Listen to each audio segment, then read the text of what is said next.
Good morning. Today is Friday, July 25th. The time is 9:24 a.m.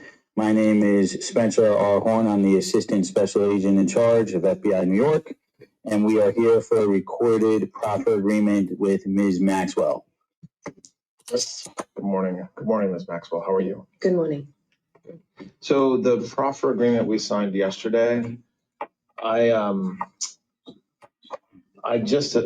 there's a place on it for us to all kind of initial. It's exactly the same document, and you'll see your signature.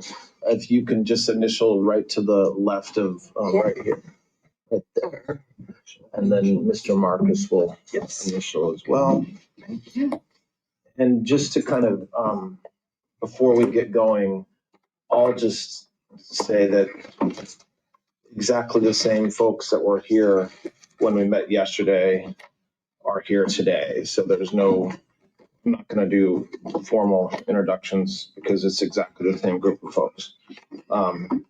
So we're continuing, Ms. Maxwell, our discussion of yesterday, and the same kind of rules apply. We'll take breaks. If you need to talk to Mr. Marcus or your lawyers, absolutely no problem. Just let me know. I'll try to ask my questions in a coherent manner, but if there's anything that I say that's confusing, definitely interrupt me. I will. Thank you. So I think the easiest thing to start with is there anything that we talked about yesterday that we're going to go through some more names. I think that that's one of the places that we interrupted just because there's a lot of names. But aside from additional names, is there anything that you wanted to kind of follow up on that we talked about yesterday, or anything that you thought maybe you remember more of or not? Some more names did come to me in the night, and I did have some additional memories.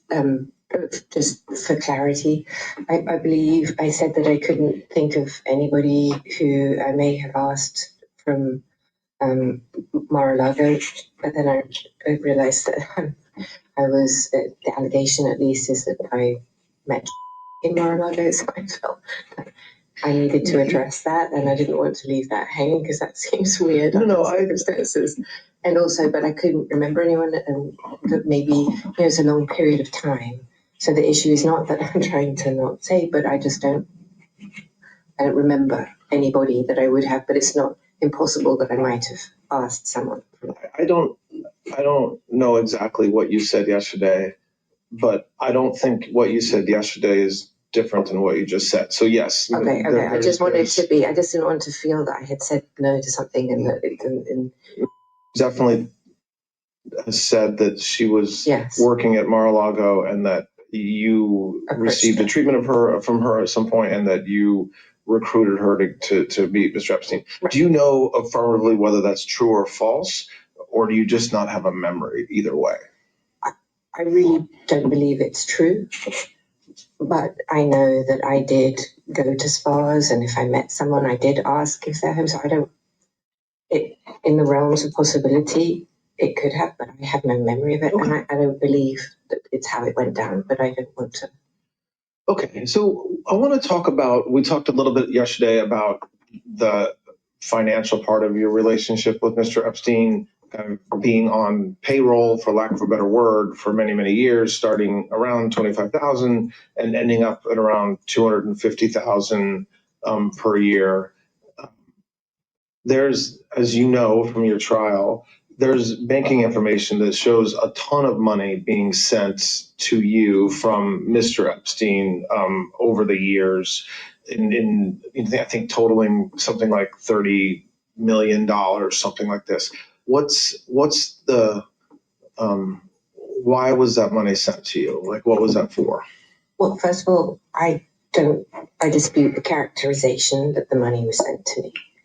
Okay, so tell me what I am stuck with the witnesses at trial and then what was said at trial on that issue. So what is the what do you dispute about that? Well, I believe I don't have full recollection. I'm not even sure I ever saw what they accused me of, but My belief is that that money also contained money that was for a helicopter, for instance, that I never owned and I was never mine.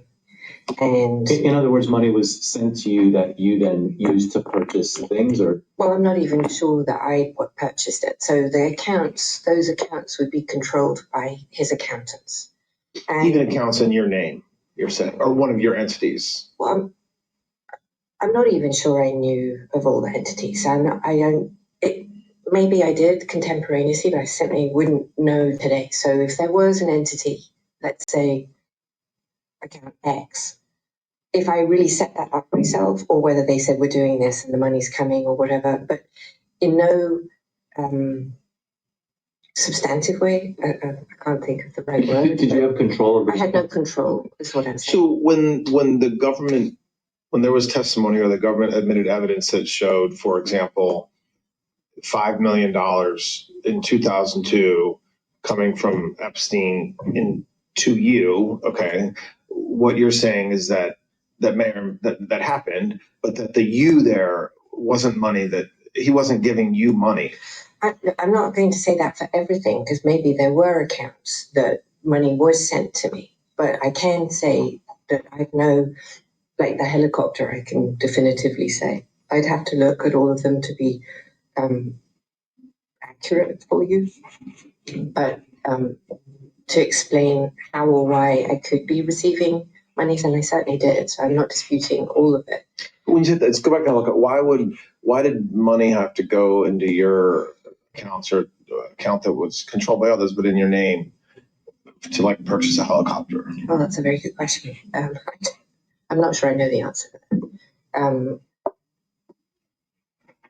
I don't. So let me ask this maybe a different way that gets to the issue, right? So the accusation by the government, based upon the evidence they collected, is that Epstein paid you millions and millions of dollars over the years. And the reason why he paid you that is because you were performing an extraordinary service for him by recruiting young women, many of whom were underage, so that he could sexually abuse them. Okay, that's their allegation. Okay. From what you said yesterday and from what I've reviewed about you and Mr. Epstein, he paid for a lot in your life, your flights, where you stayed with him. I mean, he didn't expect you to reimburse him along the way for food, and so he took care of you for many years. That is true. On top of that, he actually paid you a salary. We talked about $25,000 to $250,000. What else did he give you, or what purchase? Like, was there a time when he gave you $1 million or $500,000 as a bonus, or what financial benefit did you receive from him? Besides what we've already talked about, we don't have to talk about what would I got it. Okay. So my goal always was to become independently financially secure, and work for myself. I've never been one to not work. And in that regard, over the course of my friendship and my working relationship with Epstein, I expressed to him my desire to be independent of him everywhere, just to be freestanding. And that with that in mind, I wanted to have my own businesses or my own money coming in, independent and separate from any salary that I received from him. And I needed that for my self-esteem. I've never been, I obviously salary, and it was a very generous one. Please, I'm not belittling the sum of money because it's huge, but I was brought up to work, and I was brought up to be my own, The first time, so I would either propose businesses to him, or he would actually suggest, why didn't I do something? The first deal that we did, or the first business that we had, or I had, and that he financed for me. So he loaned me all the money to enable me to do this, and then I reap the profits, which I don't remember now because we varied over the deals that we did, that I would give him 50% or 25%. It was sort of, it was random. And I can tell you what it is. So, go ahead. So it was in Palm Beach, actually, and it was in real estate, and they sold what was the grounds originally of an estate called the Phipps Estate.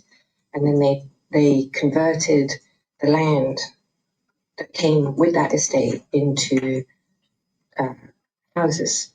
And I did, I think 2 or maybe 3, I can't remember now, but certainly 1 and maybe 2, possibly 3. I don't think so. I think 2 that then were flipped and there was a profit. So that would be an example of that. But I didn't have the money.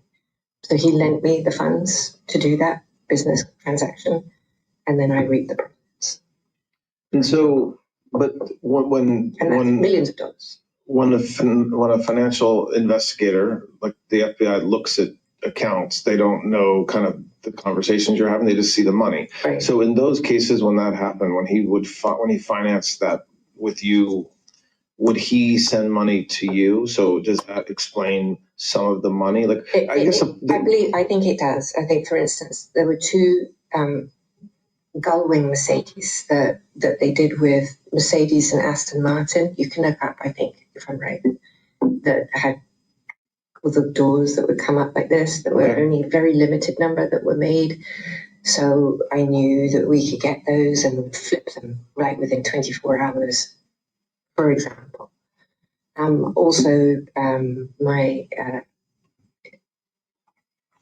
Here's another example of something that you guys wouldn't have known about, is I became a banker. I got my Series 63, Series 67 banking license and became a broker for like a new next. And then because I was day trading, everything I had, I day traded through an account. And I think I was lucky more than smart, but I made quite a lot of money doing that. And so... When was that? Like what? Again, that's in the 90s again. I think you can find it because it'll be my banking license, right? But that'll be something that you can look up probably. So whatever that is. And I just don't remember when that is. I'm sorry. So, okay. So for example, I was doing really, really, really well. And so he was like, how do you do that? Why are you investing in, I don't know, Apple when nobody liked Apple? This is, before Apple or Microsoft. I didn't know Bill Gates, so this is not related to him. But my family... Don't charge with inside. Please no, I'm not trying to suggest that. Oh, goodness, please no. I had that was just a joke. Okay. It's a joke. Yeah, no, wait, all right. But my going back to my family, my dad had given me an account when I was 12, and I had always an interest in business and finance. Not terribly sophisticated. I'm not suggesting that. And so I like to trade, and so I did, and I did well. And so then I would tell him what I was doing. Now, whether he did or he didn't, he told me he matched me in some other accounts that he had, because he did a lot of. My observation, to go back to what he did, I observed him personally and have personal recollection of him trading with money, a lot, tens of millions, hundreds of millions of dollars. That he was trading for other people, or that was his own money? I want also to clarify something for you, or underline. Wexner was, in my opinion, his closest friend in this time period from when I met him in 91, right? All the way until, till, I don't know, because I wasn't that friendly with, I did travel with Mr. Wexner, but Epstein told me that Wexner didn't want to be seen too much with me because of my family problems. You mean the problems that your father's company had with yes. Embezzlement or applications of... Yes, that's what I'm talking about. And now, actually, today, not contemporaneously, but today I don't believe that that's even true. I think it was used as a means to not have me travel with him to Ohio or whatever. It was just a way to park me. And I believe that now because within the discovery, there was a lot of, well, not a lot, but there was some indications that he would actively tell other people to lie to me or conceal things from me, and that he never loved me and I wasn't his type. That's in the discovery somewhere. So, okay. So the government had evidence that even as late as 2007, he paid you a lot of money. What was that? What was the money? Like several millions and millions of dollars in 2007. $7.4 million. I think. What was that for? Was that the helicopter? That's my question. Oh, sorry. I don't know. So in 2007, I think that's probably the helicopter. That could have been that could have been the helicopter, the Sikorsky. Those big chunks like that. I don't personally have any memory of receiving a check from him for $7 million. I just don't. But I would have to. I know I'm. So the answer to your question, to be precise, if it went into your pocket. I would remember. He never paid me for services that you just described. $7 million for any nefarious reason. I think I understand what you've said about being on the payroll and him helping you with businesses and giving you a lot of life things along the way. You travel with him, eat with him, but there is these massive amounts of money, one-time payments. You'd have to trace that, right? So I don't believe that came into my account or I had any control. I have no memory of that. I've no. Well, but if there's records that show it coming into your account, it sounds like what you're saying is that, not putting aside you have no memory of that money being yours. Like that money is not somewhere. No, I wouldn't be like, oh, yippee, let me go. I got $7 million. I'm going to go buy myself a yacht. No, or I don't know, something else, or move it to some other. No, I don't think if you look, you'll have to check. Obviously, I don't think you'll find that money moving to any account other of mine, or it shouldn't show. I don't believe anyway. As far as I read, it wouldn't show me spending it. Right. Does that make sense? Okay. Yeah, that makes sense. I mean, I think I don't think there's any dispute by anybody, even your lawyers at trial, that the money went in. $7 million in when? What year? Well, there's several years. In 2007. And? It's the 2002. There was $5 million that you were paid in 2002. Oh, well, I'd have to. I don't remember. But okay, so there would be another large sum, but it wouldn't have come from him later. The biggest one was in 1999. There's over 18.3 million. I don't know what that is. So what you're saying, it sounds like, and then if you don't know, we can move on. But when we're talking about 18.3 million in 99, 5 million, and 3 years later in 2002, 7.4 million in 2007. That money adds up to around $30 million. You were not paid that by Mr. Epstein, meaning that's not money you received for your benefit, even if it was put into your accounts. I don't believe any of that was my money. Now, I just, like I said, we did do these things with the cars, and we did, I don't know if any of that money, some of it, if it moves, some of that may have come from the car or a house that was sold that I had an interest in with him. That's possible, but I don't think this money is mine. And also, the record should reflect too that there were times Ghislaine's name was used. For example, Air Ghislaine. Her name was in the name of the entity. It had nothing to do with her. If you pulled signatures, there's no. What I'm trying to just make sure I understand is that the idea that you were paid $30 million between 99 and 2007 in order to, by Mr. Epstein, to reward you for recruiting young women, that is, you're saying that is categorically completely false. That is categorically false, correct.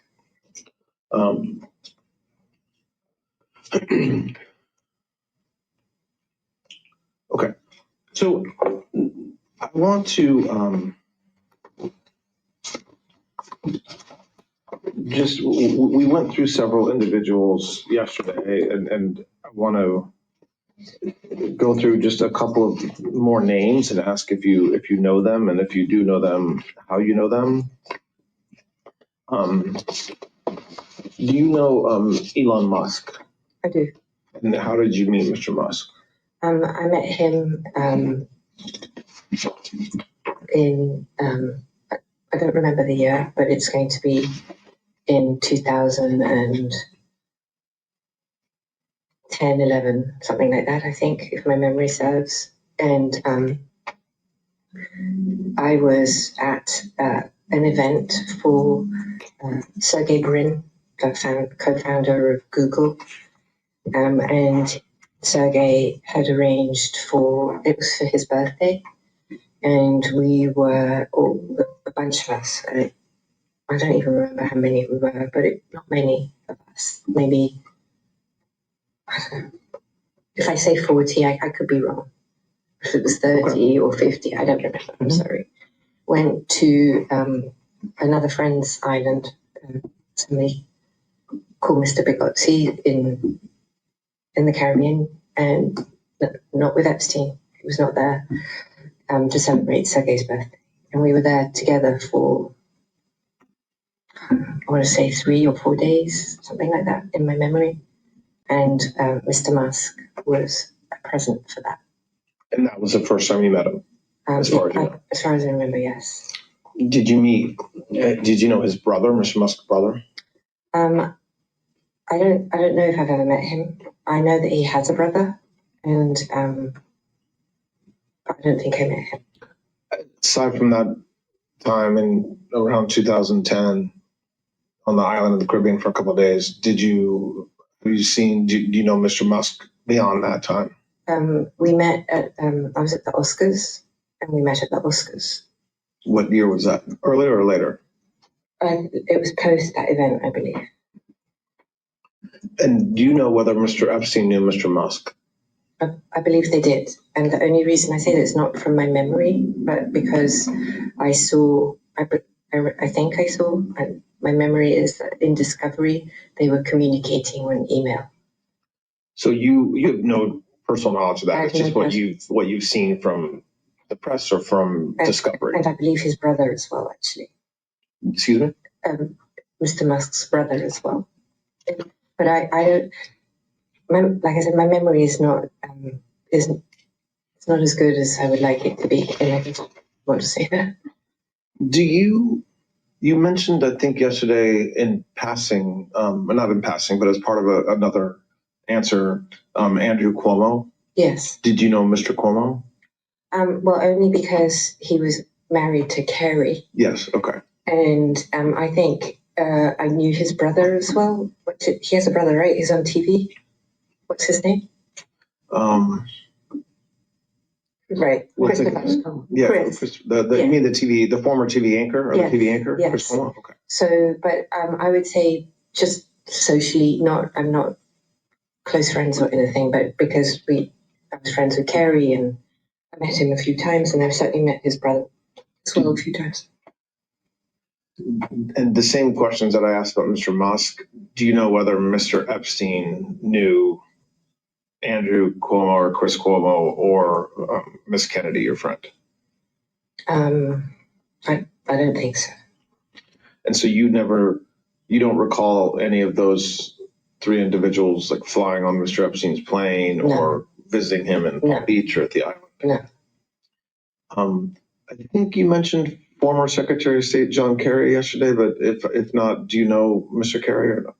I have met him, but I don't know if Mr. Epstein ever met him. I met him really, I can't even probably characterize that as a meeting, but I was very, very involved in the ocean work through you asked me yesterday about Terramar, and if I recall right, I met Mr. The Secretary that way through the ocean, but he wouldn't know who I am right now, I don't think. Do you know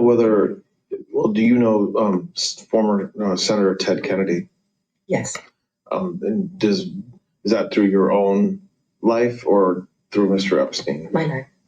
Do you know whether Mr. Epstein knew Senator Kennedy? I don't believe so. And so for the folks we just talked about, so former Secretary of State John Kerry, Ted Kennedy, you don't know whether Mr. Epstein knew him, so I take that to mean you have no recollection of them flying on his planes or visiting him. But Bobby Kennedy knew him. Bobby, the health. Sorry, say that again about Bobby Kennedy. Bobby knew Mr. Epstein. How do you know that? Because we went on a trip together. We went to dinosaur bone hunting in the Dakotas. When was that? Approximately. I'm not looking for an exact date, but when was that? That was early. That was in the early. Well, let me back up. I knew Bobby's wife, Mary, pretty well actually, and before he met her. And just to help us, I know we're talking about a wide span of time, but when are you talking about that you knew Mr. Kennedy's wife before they were married? So when are we talking about that? In 19. All right, I guess let's get my head straight.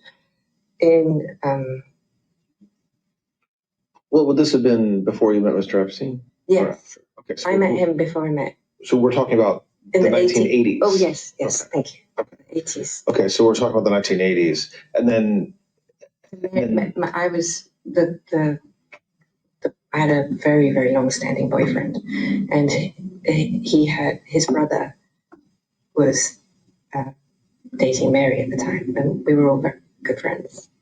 And then Mr. Epstein, did Mr. Epstein meet Bobby Kennedy through you? I don't think so, because Mr. Epstein, surprisingly, everyone says everything happened through me. That's just not true.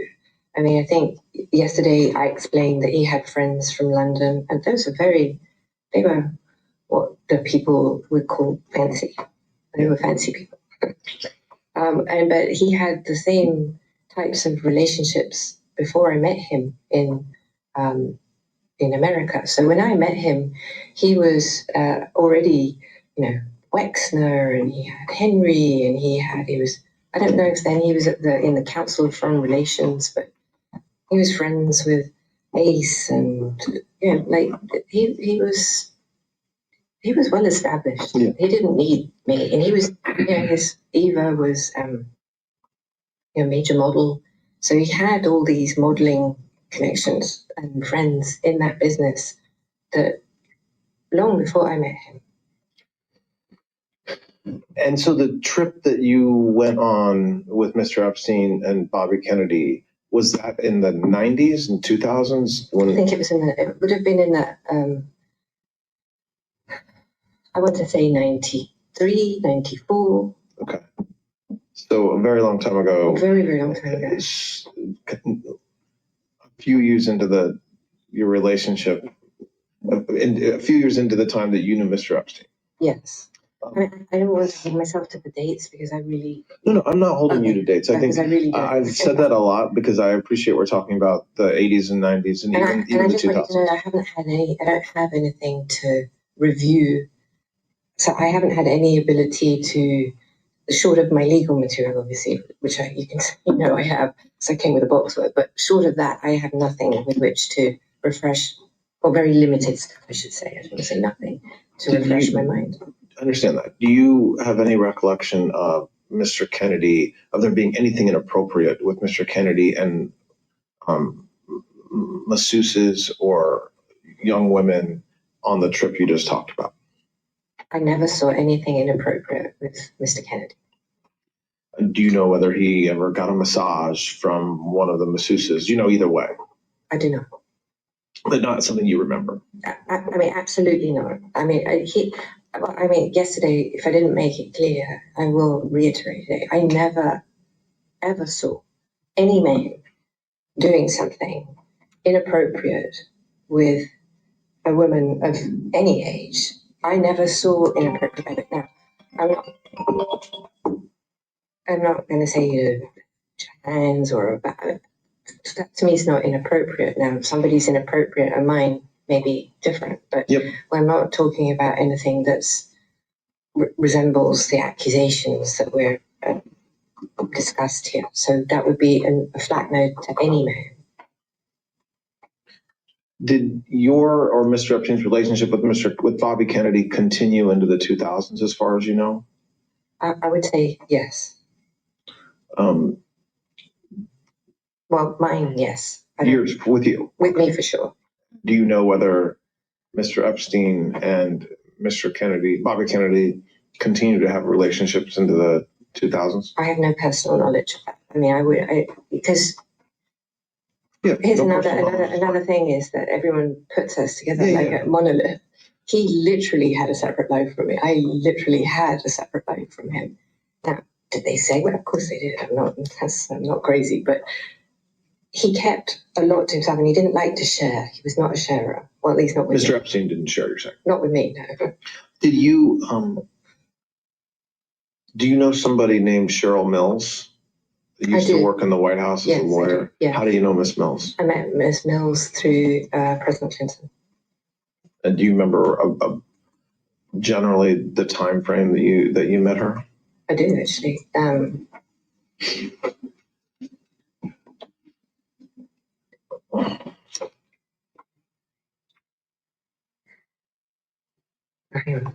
sorry, I'm just trying to get my dates right. Approximate. Well, okay, I can't get my dates right. It's something you probably can, but it's going to be in the early 2000s. Okay. So what I don't recall. So I want to say 2002. So it was after President Clinton left office. Oh, yes. And so it was in the 2000s. Definitely. And how did you meet her? What were the circumstances under which you met Ms. Mills? I went on a trip with the president to South America. With which president? Oh, sorry, President Clinton. Yeah. Okay. Sorry. I just wanted to make sure it was clear. Okay. So you went on a trip to where? Latin America. And so Miss Mills was on that trip. She was. And President Clinton was on that trip. He was. Who else was on that trip? And. Who worked with President Clinton? Yes.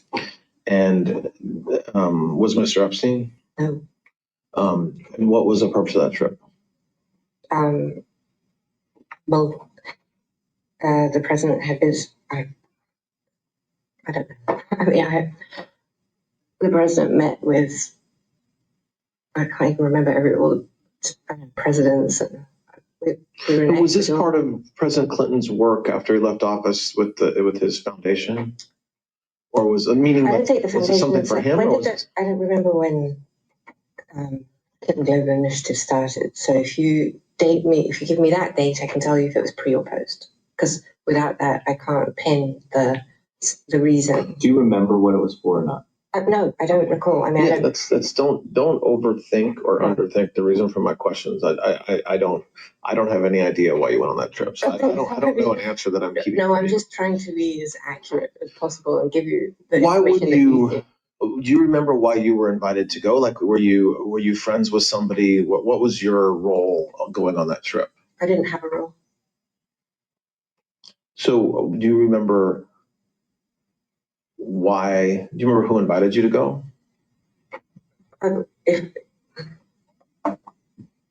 Probably Doug Band. And how did you know Doug? Because Doug again back with Philip Levine. And do you know whether he had a relationship with Mr. Epstein? Who? Doug. I don't know. I mean, nothing. I don't believe there was any relationship other than I helped. Well, without me, I don't think there would have been those flights because I was the one who asked Epstein to provide the plane before. Well, certainly I remember the one to Africa, of course, that big trip. And I thought it was an honor and a privilege to be part of something so amazing and to have an opportunity to spend time with a man that I found truly extraordinary. And please, I don't mean it in any other way other than who's a former fantastic ex-president.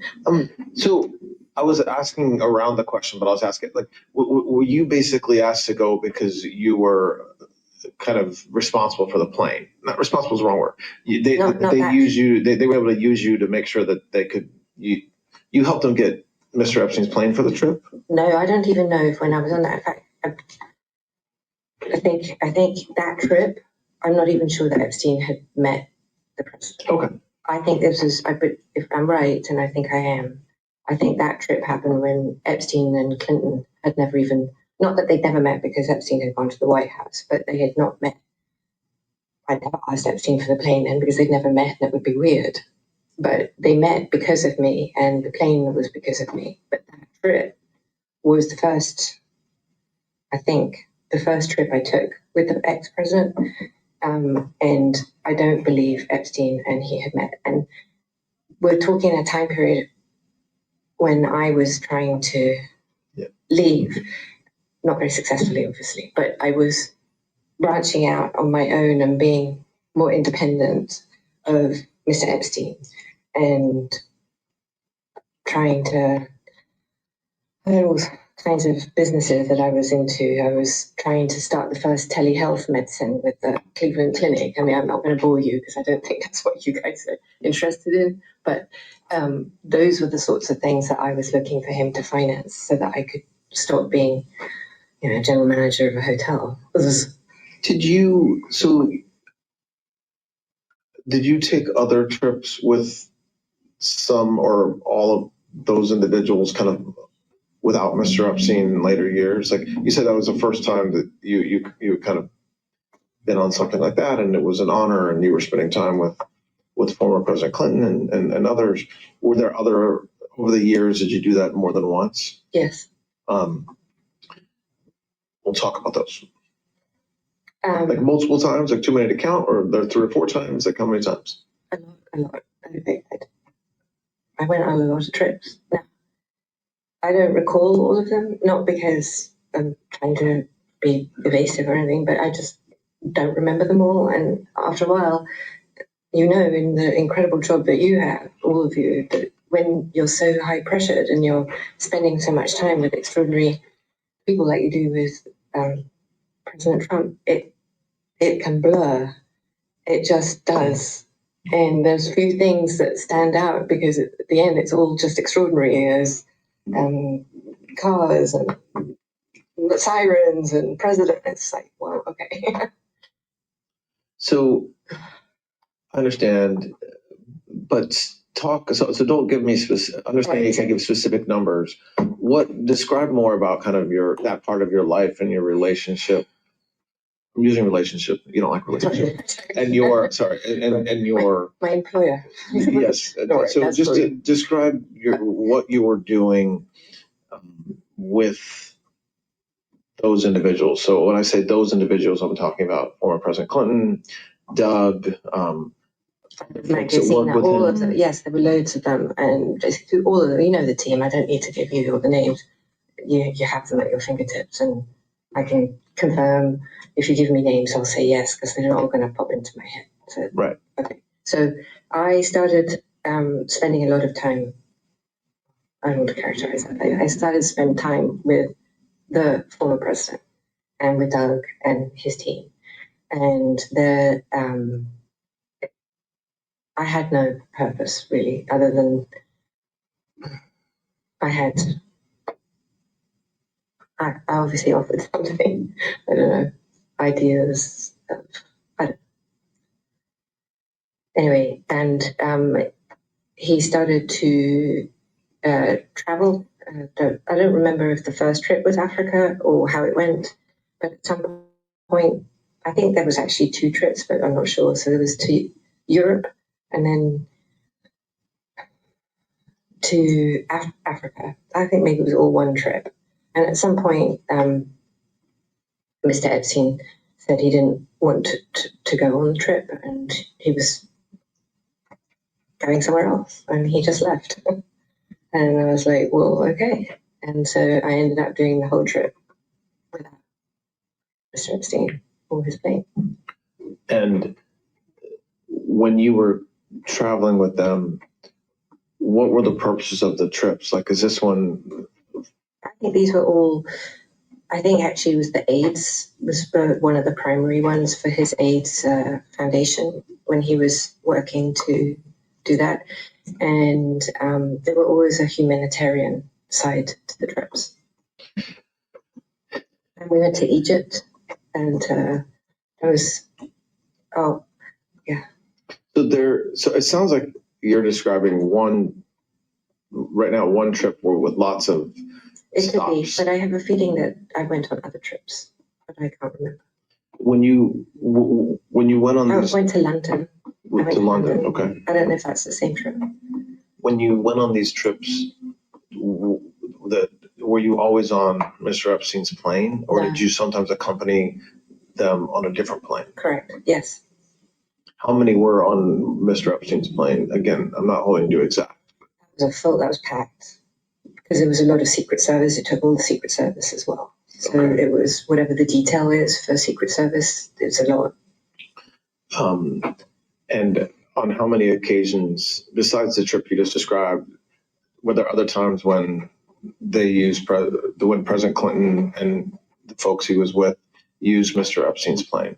I think there was twice, maybe there was that, but it won't reflect on the logs. There won't be anything that's not on the logs that you have already. So Were you, by the way, responsible for the logs in any way? Like, you've seen the logs and they're public and you had them in discovery, but over the years when you were working with or for Mr. Epstein, did you have access to the logs? no, never. The pilots, the logbook was their private personal logbook. I never even saw them have it. I never saw them fill it in. And then there was a second set of logs, the flight manifests, and I never saw those either. I was never allowed, I suppose, because you know, what we see. Do you know whether Mr. Epstein had a separate relationship with President Clinton, different from the what you just described? So different than being with him with respect to his foundation or something like this? I would say no. When's the last time that you went on a trip or saw President Clinton? I was in, it was late 2000 and, I don't know, 16, 17, Okay. 8, something. It was in Los Angeles. What was the purpose of that meeting? He was hosting something, or he was at an event, and I was in LA, and I had dinner with him.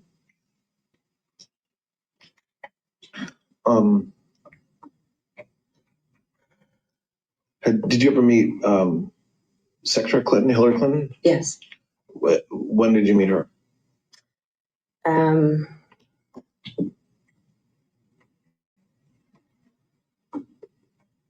I want to say, again, please don't hold me to it, but I want to say that it was on a flight that came from the island, not from the island, from the Nantucket or Martha's Vineyard back to New York, is what I think.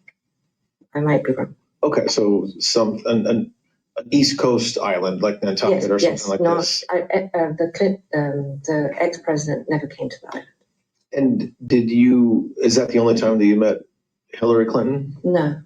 I went to the house in Chappaqua a few times. And why did you go to the house? I was invited. Just to see President Clinton or Hillary Clinton or both, or? Yeah, I mean, as a friend, not for. There was no.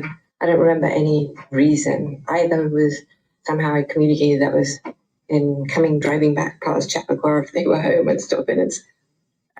I know it sounds a little flippant, but it could have been even something as. And do you know whether Mr. Epstein knew or had any sort of business dealings or associated with Hillary Clinton? I would say no. Did you ever see them together? No. Do you know whether Mr. Epstein ever did any business transactions with the Clintons? Well, I'm not sure I'm not sure how to quite, I don't know the answer to that strictly, because I was part of the beginning process of the Clinton Global Initiative. And that was something that I helped with, and that was me. And Epstein may have helped me help them. And in that context, he may well have involved himself, but only in the context of something that I was trying to do. So when you say involved himself, meaning like give money to the Clinton Global Initiative or something like this? Well, so there's that. I think he did do that. And that, I believe the money that he may have given could have been independent of me. But I think it's just easier if I just tell you how it happened rather than otherwise it sounds all odd and funky. I went to Davos with the former president, and have you been to Davos? In what? Have you been to Davos? I have not. Okay, well, you know you know what it is, right? Okay, so, and I thought that the former president should have his own Davos because it would be, and it turns out that they had been thinking about it anyway. And so we were talking about it, and, it's a very heavy lift to get something like that to go. And I was friendly with one of the people who had, I don't know if he was at the beginning of Davos but he was running Davos. So I don't know how to describe his actual role at Davos. And I had conversations with him about what did he think, just because I was having dinner with him about if Clinton could get something like that to go, what was his thoughts? And he was very, very enthusiastic. I mean, he was like, that's just an incredible idea. So I put them together. What's that person's name? Do you remember? I can. You said I didn't know if you knew if you remember his name. I do, but I just can't remember his name. Okay. It will come to me. It may come to me tomorrow, but eventually these things like surface. Like in the middle of the night, I was scribbling names that I couldn't remember from yesterday. Okay. But his name will come to me, and if not, you can find it. So you just still staying on your relationship with, your association with the Clintons. You were part of the ramp up or the startup of the Clinton Global Initiative and helping them and supporting that. I would say very, very central to that. Yes. And Mr. Epstein, was he part of the work around that or just in support of you? He supported me to have them, but then I think he may have tried to use that to insert himself in some way. That would not have surprised me at all. And I know that he was annoying in terms of I could catch him on the phone and he wouldn't always agree with what I wanted to do. And I was like, it's not your idea. I don't really care what you think. But that didn't go over so well. And I just want to say it wasn't my idea for his CGI. It's not my idea. They had that idea before. I just helped bring key personnel. You're saying the idea of President Clinton kind of having his own. I'm not owning. I didn't. That's not Understood. Okay. No, I don't try to elevate myself in any form of importance here. No, understand. Okay.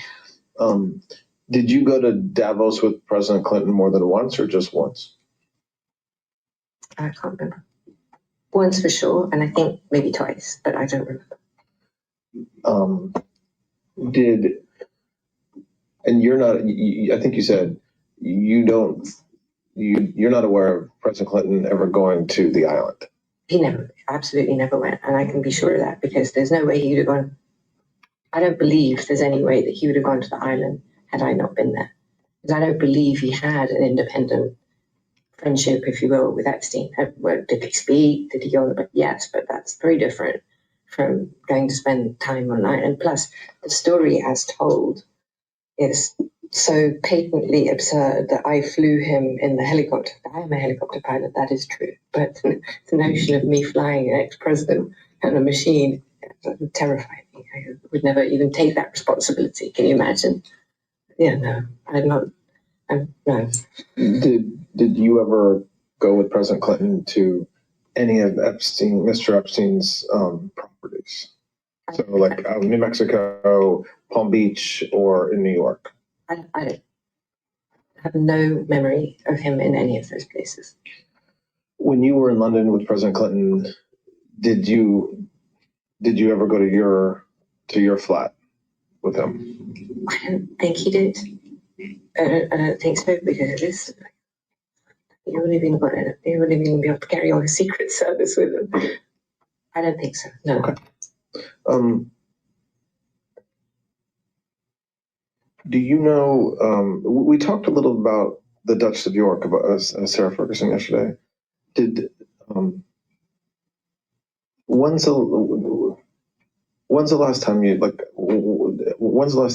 saw her? Like, were you with her, or hang out with her, socializing with her in the 90s, 2000s, both? She's, well, I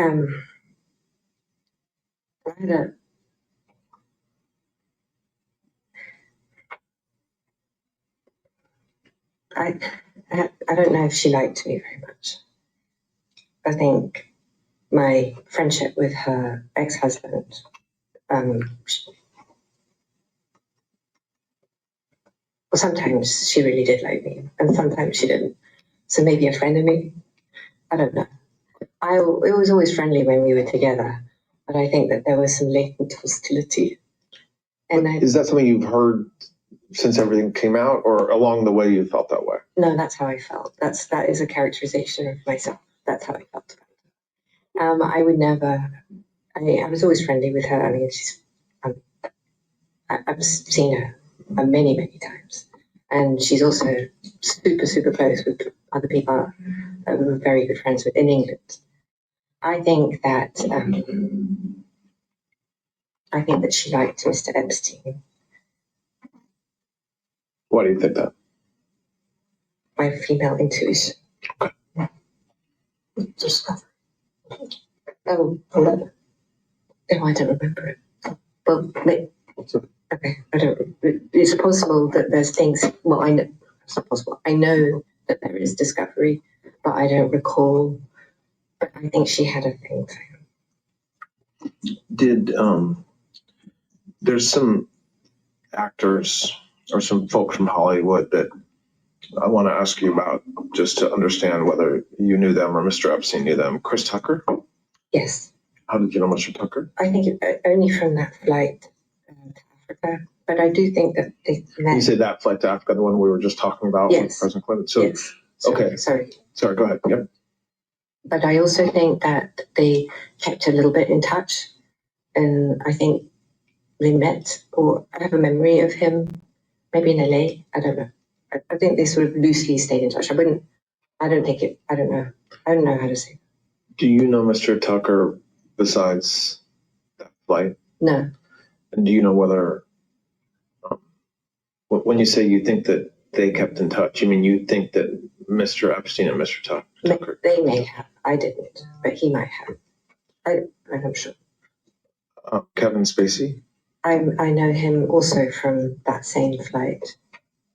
Aside from that flight, do you know him from any other thing? No. Naomi Campbell? Yes, I do know Naomi, and I knew her before I met Mr. Epstein and Mr. Former President Clinton. Do you know whether Mr. Epstein separately knew Miss Campbell? I think he probably met her through me. That I imagine. And so, for those three, Mr. Tucker, Mr. Spacey, and Miss Campbell, did they ever travel to any of Mr. Epstein's properties, the island or New Mexico? Not Mr. Tucker. Well, not to my knowledge, Mr. Tucker or Mr. Spacey. Naomi Campbell may have. To where? She may have gone, well, she certainly, well, I believe she visited him in Palm Beach, and I believe she may have gone to the island, and she may have gone to see his house in New York, whether she went to New Mexico or Paris as well, maybe. They were friends or friendly. Were you, what you just said she may have, were you on those trips? I don't have any independent memory of that, so I'm not sure. I don't think so. Do you know? Her relationship, her friendship, you're making me use your word. her friendship, whatever, with Mr. Epstein was independent of me. Okay. But you also had a separate friendship with her. I did. Before you met Mr. Epstein. I did. Okay. Larry Summers, the former Secretary of the Treasury, did you know that person? I did. Yes. How? I met Mr. Summers through Mr. Epstein. And the same question, just generally time period. Are you talking about early 2000s, 90s, after that? I honestly really don't know. I did want to say something I forgot. That there was yesterday, you asked me about Mr. Epstein's properties. He had a rental in Boston as well, but not for very long, but it was another place that I had to put together. And I only went with him once, and he would go there independently of me. I would not go with him. Was that in the 90s? I think it was, yes.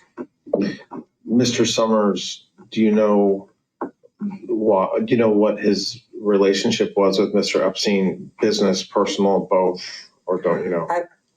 I think he spoke to Mr. Epstein about business a lot, but I think they were friends. They were friendly. Do you know whether Mr. Summers ever traveled on Mr. Epstein's planes to any of the properties that Mr. Epstein owned? He may have, but I don't think if he did, I was on any of the flights. I mean, there's another issue. I mean, I traveled so much that the flights just blur. Understand. George Soros? I don't think he knew him. I did, but I don't think he did. How did you know Mr. Soros? I was friends with his kids. Which kids? John and can't think of his other child. I can't think. I mean, I've lost his name. Family. Who? Howard family.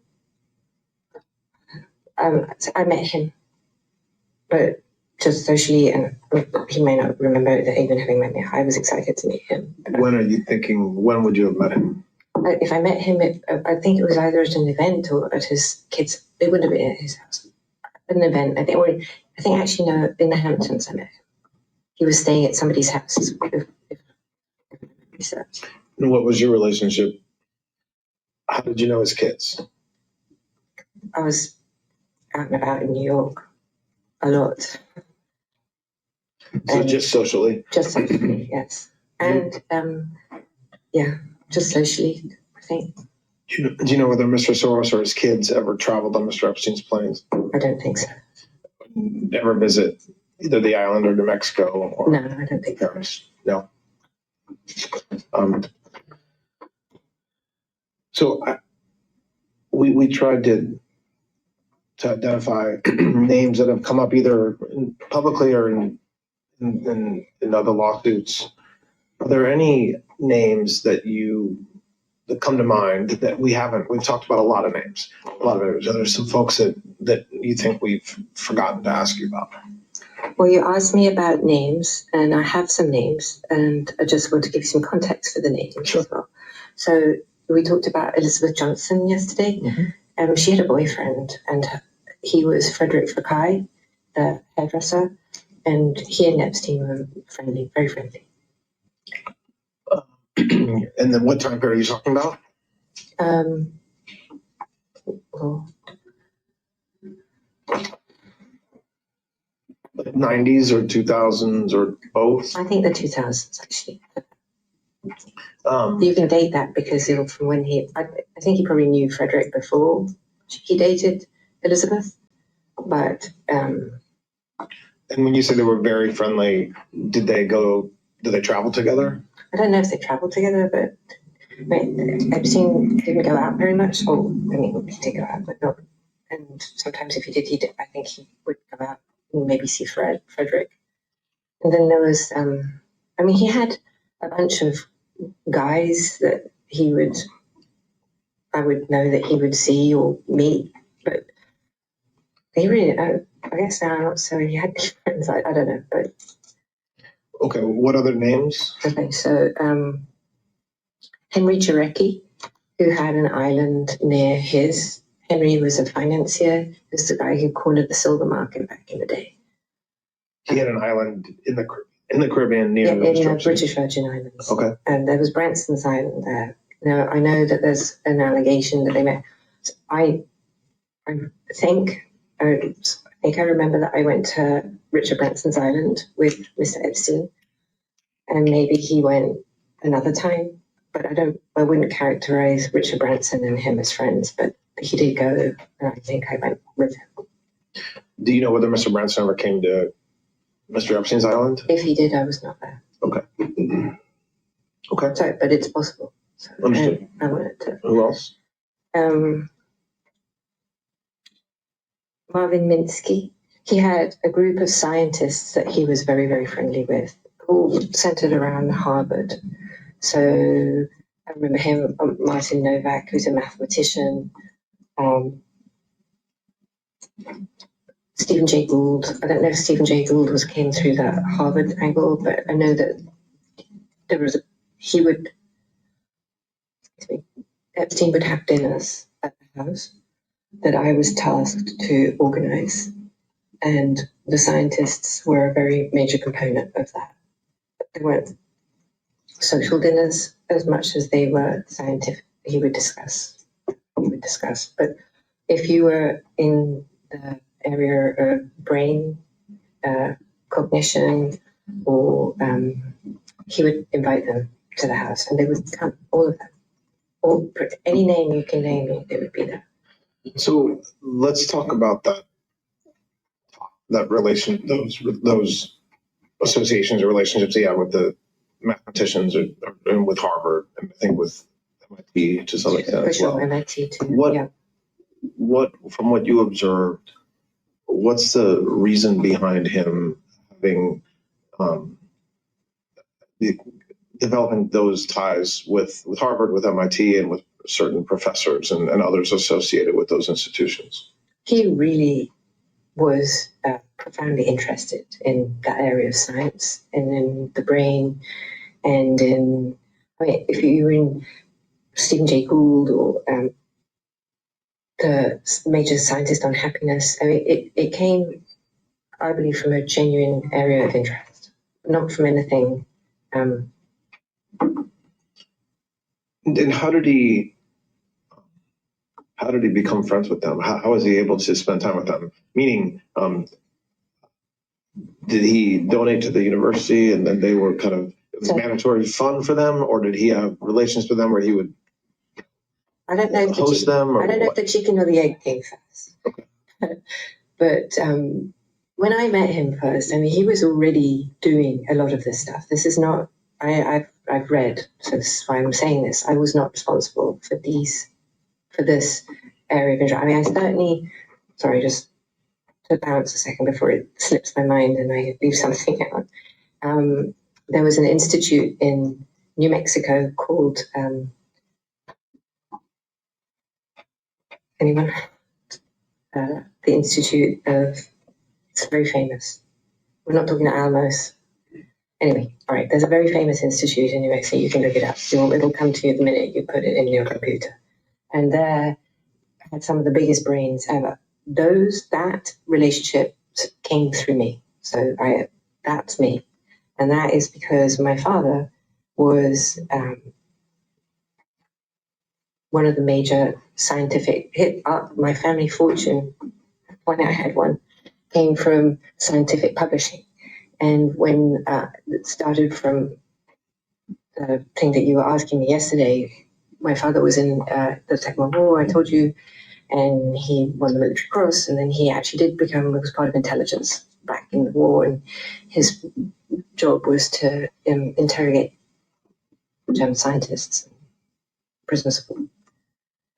And then that parlayed into a business with Springer Verlag, and then into Pergamon Press, which was the scientific journals business. And he had an interest. He believed that its knowledge is what would prevent war, and the biggest scientific discoveries, well, not all of them, but many of them coming from the Eastern Bloc.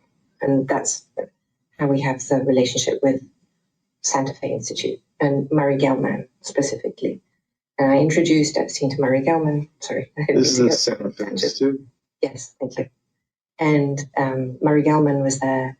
And Murray Gell-Mann and Epstein got along very, very well. And he was the man of the So do you know whether, so when you meet Mr. Epstein in the early 90s, continuing on, so not what he had done before,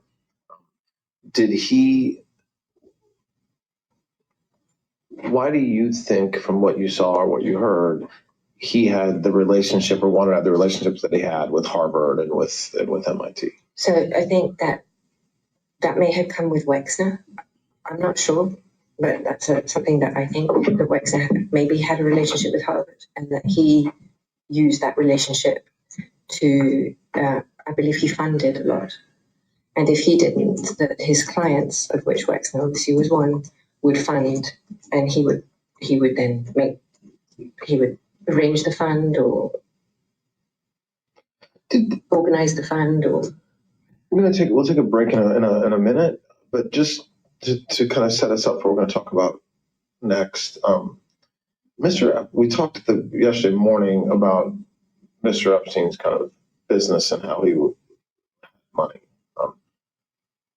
Did he seem to live beyond his means as far as what he was making? So did you ever get the sense while you were with him that it was suspicious or curious how he was able to have the funds to, buy 2 planes, an island, New Mexico, the ranch, almost unlimited funds? You said it perfectly. It was astonishing, but I didn't have any reason to believe that it came from anything nefarious. I saw him work. I never saw him really do anything other than be on the phone. There's that. And he had a lot of meetings, but he had a lot of accounts. And he dealt with pretty much every financier that you could care to mention. And if I could have access to the names, I'd be able to tell you which ones. I just don't remember them all. But in every bank, Goldman, Lehman, all of them, to my mind anyway. And most of the major businessmen at that time, he was in the Council of Foreign Relations. So you had access. That's an extraordinary list of people. It just is. And then you asked me about his bag. So I thought about it last night, how to try and explain what it was. And I think the best thing is to focus only on Wexner's business. So I was present for some of their meetings in some of their business. And I listened. And so things that I personally recollect, and I know I heard, was that he would, when I told you yesterday, I think that no detail was too small, so he would do the contracts with the staff, I think. And I saw that myself. And he also organized all the trusts for all the children. So if Wexner had kids, and he did have children. So every time there was a child, he would create a trust for that child. And these were complex financial structures that would contain stocks of the various businesses. He restructured, when I was there, Wexner's business in its entirety, as I recollect. And then not only that, but there were business interests. So Wexner owned or built or designed, or I don't quite know how to characterize it, but New Albany, which is a center outside of Ohio, Columbus, Ohio specifically. And he built, I remember this conversation, he built himself a very large house, like truly enormous, and it's one of the biggest private homes I've ever been to. And he built all the houses around him, and I'm like, so random, why would you do that? And he said, well, because I want to make sure that the people around me, my friends around me and my neighbors, and I was like, well, whatever, okay. I've been around enormous wealth my whole life, and I've like, at some point I just like, okay, whatever, I get it. And I don't, and so that's what he did, but Epstein ran New Albany, which included a country club and a golf club and I mean, gosh, your boss is one of the all-time great, businessmen in this area. You know what that is. And he certainly does. So there'd be that. And there was a business that Epstein, well, he told me he owned it. I can't say that for sure because I don't know, but it's a sports thing. Riddell, is that a business? Riddell's? I thought about it last night. It's red and it had hats, helmets. Riddell's? Riddell. Yeah, Riddell's. Okay. Now, how he owned that, well, he told me he owned it. But how he owned that, but that was before I think I came in and he had it. Or he said he did. And he had other businesses. I know this notion that he did nothing and he just was a grifter and whatnot. Okay, I'm not going to say that's not true, but it's not what I saw and it's not what I believe is true. Not because it couldn't have been that he didn't grift or whatever the word is of people, but I saw where I thought looked like real work. Well, why don't we take a break? Okay. All right, the time is now 10:35, and we'll take a break.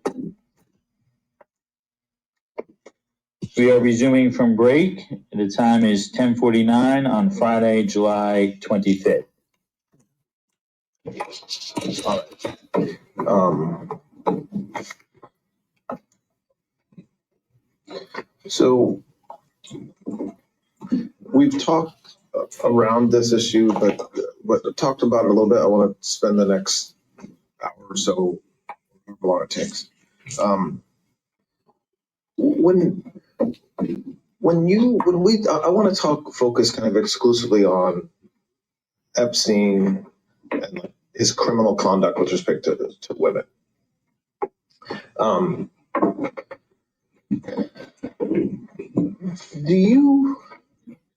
You said yesterday a couple times that like you now kind of recognize or think that there was things that he did that you didn't know about and that he kept from you or that you didn't see.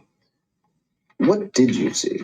So you said yesterday, and I'm not trying to put words in your mouth, but at some point he was getting massages 7 days a week, sometimes multiple massages a day. Women have said that were there, that say they were there giving him massages, said that those included some sort of sexual conduct, however you define that in the broadest sense, not just a traditional massage regularly. So what did you see and hear at the time?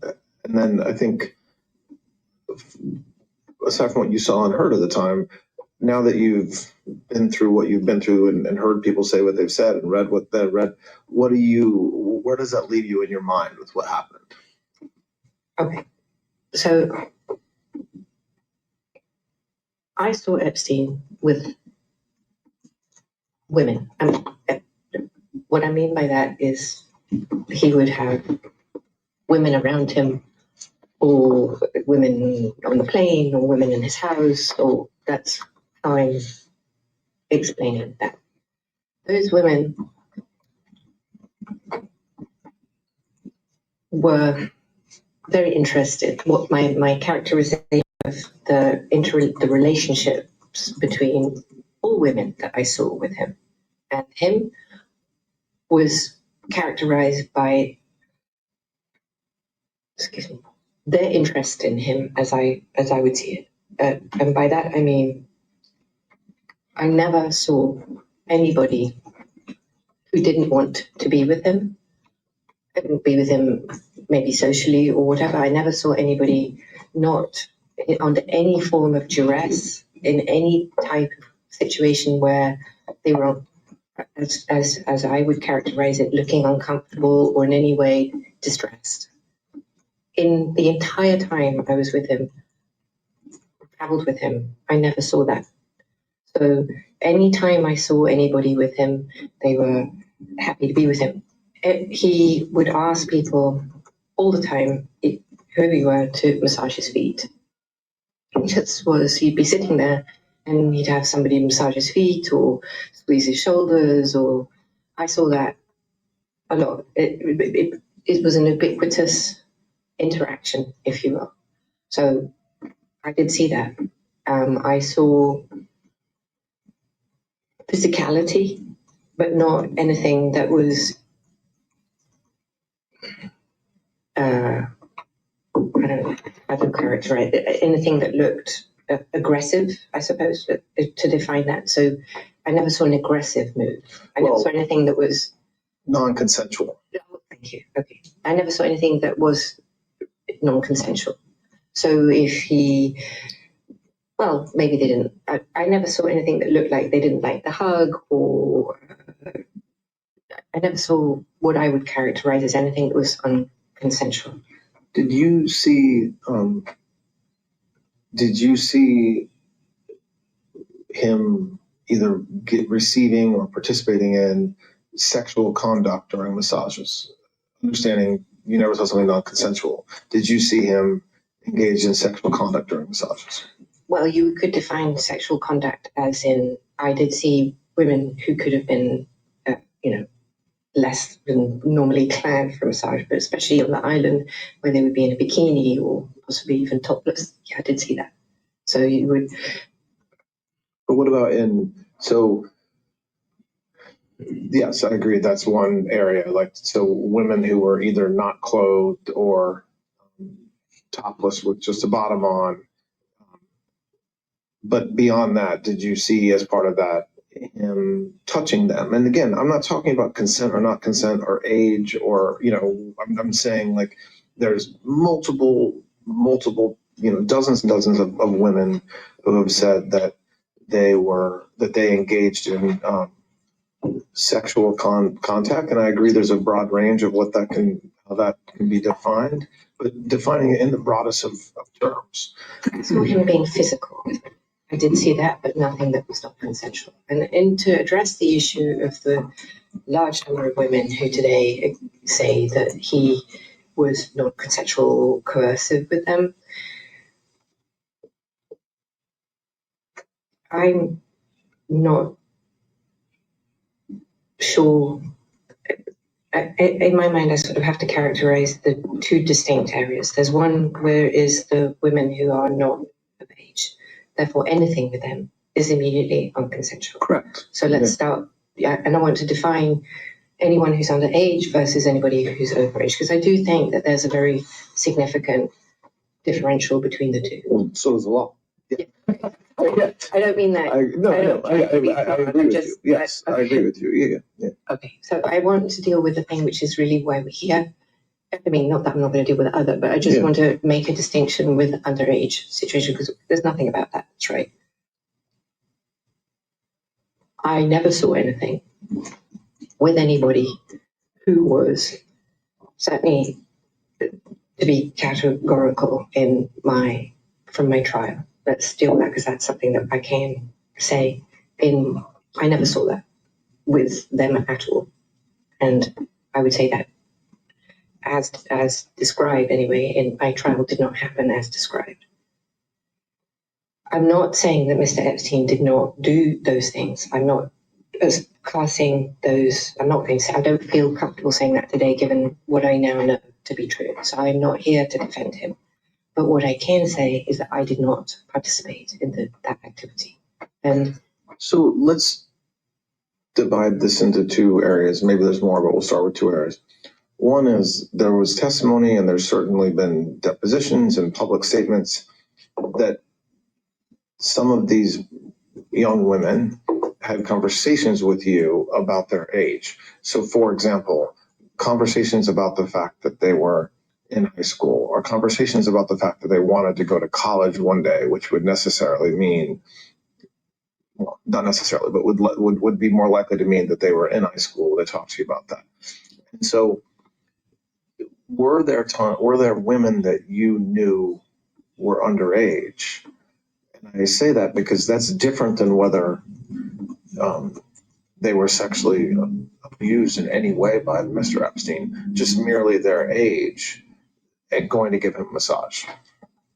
No, I never knew that, and I can categorically state that had any child said to me that they were 14, 15, 16, maybe not 17, because 17 in England, I mean, if someone had said they were 17, I've read so much that did happen. I mean, I would never have permitted such a thing. I don't even know what I would have done. So some of I think even someone who testified at trial, but certainly publicly talked about, was as young as 14 when she was introduced to Mr. Epstein. In your mind today, you don't you kind of reject that happened, that you saw that, meaning you don't recall any obviously under 18 woman coming to give him a massage. Well, I believe you're talking about Jane, and I'm very happy to address that. I actually don't think that the testimony is correct. I don't believe. Look, no, I'm not. I just wanted to. I don't want to get into. No. I'm not. No, absolutely not. I don't want to go there. I'm not going to do that. But I believe that what took place with a lot of these people is that there was a slide, right? So there was a zone, and he did meet her, and I did meet her, and I knew that she was a young child. I knew that she was not an adult, but I don't believe he met her till she was 16. So I'm not doing a he said, she said. I'm not doing that because nobody. That's not what we're here for. Okay. But he didn't meet her till she was 16, and the entire testimony of the 14, 15, and 16-year-old is therefore not accurate. Did I meet her when she was 16 with her mother? I absolutely did. And did I know that she was young? I absolutely did. But everything that took place that was alleged at trial at the 14 and 15 and 16 is not accurate. And there's testimony, and again, I'm using testimony in the broadest sense. Some of this is just public statements or something that's come out in civil lawsuits about you and Mr. Epstein giving like you're turning 18 birthday card to somebody, which again, if true, would by definition mean you knew that she was under 18. Do you recall doing that? I do not. I mean, no memory of that at all. And I believe that would be the person that called herself Kate has now announced herself in her own podcast who she really is. Her name is. So I did not meet until actually she was either 20 or 21. So it would be very hard for me to have given her an 18 birthday card. And the testimony, there's also that slid back. Do you accept that at some point, and we talked about this yesterday about how Mr. Epstein changed, but at some point, Mr. Epstein definitely preferred younger women? I accept. And I think you said yesterday, but say it again since we're talking about it. Is that something that you, in your mind, one of the areas where he changed from when you first met him until later? So I just also want to be clear, I never understood that change to encompass children. I did see from when I met him, he was involved or friends with, or whatever, however you want to characterize it, with women who were in their 20s. And then the slide, 18 or younger looking women. But I never considered that this would encompass criminal behavior. It never. And so when you read, I guess, two different times, right? One was during the Florida investigation when there were eventually public statements from some of these now women who testified about what they did with Mr. Epstein when they were under 18. At that point, did you realize, or did you think to yourself, this happened, or this could have happened, I missed it? Or or were you at that point still in the mindset that they were either not telling the truth or were not remembering what happened the way that accurately? That's a very fair question. So I think that my view of this at that time, call it as contemporaneously as it did, because I don't think that stuff came out in public. I mean, I may have read things, but I don't.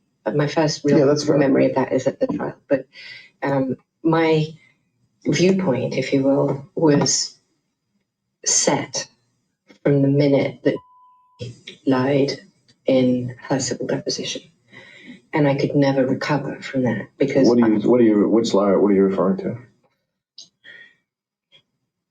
Her entire characterization. Okay. No, I don't remember how she came or whether I did. I see. But I'm talking about the first time she came to Epstein's house, which I knew to be false. So from that first lie of that description, I could never recover. I understand. Okay. So. And that tainted, sorry, just so that we're clear, it tainted then the testimony of everybody else that I saw that came post that, because I had my own personal experience, which I knew to be false. Yeah. The reason why I think, and I said to Mr. Marcus that this morning that we were going to talk about this, because when I think about you and public's perception of Mr. Epstein, the public is left with the view that nobody in the world knows what really happened except for you. Okay. Now you've explained the last day and a half how some of that's just a misperception because you didn't have a key to his house. You weren't around as much as maybe everybody claims you were. Okay. But there still is this perception out there that, oh my gosh, if we could talk to Miss Maxwell, we would know how horrible Mr. Epstein was, or how misperceived he was, whatever the truth is about Mr. Epstein. And the challenge in my mind, I told you I would tell you when I had issues, and the challenge in my mind is that so many women have said that Mr. Epstein sexually assaulted them, whether juveniles or adults, that I don't find it. That's persuasive, right? That happened.